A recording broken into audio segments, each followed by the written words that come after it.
Hi అండి. నేను fish అయితే బాగా వండుతాను కానీ క్లీన్ చేయడం అయితే అస్సలు రాదనమాట. ఇంతవరకు నేను ఎప్పుడు కూడా క్లీన్ చేయలేదండి. పెళ్ళికి ముందంతా కూడా మా నాన్నే క్లీన్ చేసేవారు. మా అమ్మ అయితే వండి పెట్టేది. హాయిగా తిని కూర్చునేదాన్ని.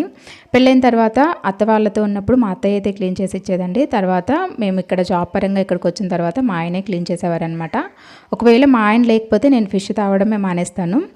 ఈసారి ఏంటంటే ఆయన ఫిష్ తెచ్చిన తర్వాత అనుకోకుండా పని అయితే పడింది. బయటికి వెళ్ళాల్సి వచ్చిందనమాట. ఇంకా తప్పక క్లీన్ చేయాల్సి వచ్చింది. నాకైతే ఆల్మోస్ట్ ఇది క్లీన్ చేయడానికి 1 అవర్ పైనే పట్టిందండి.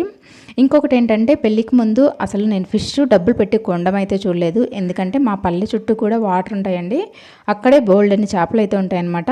ఎవరికి కావాలంటే కూడా అక్కడికి వెళ్ళి పట్టుకొని వచ్చేవాళ్ళు. ఇలా నేను పెళ్ళైన తర్వాత డబ్బులు పెట్టి చేపలు కొనడం అయితే చూశాను. నెక్స్ట్ అయితే ఫిష్ రెసిపీస్ అయితే షేర్ చేశానమాట.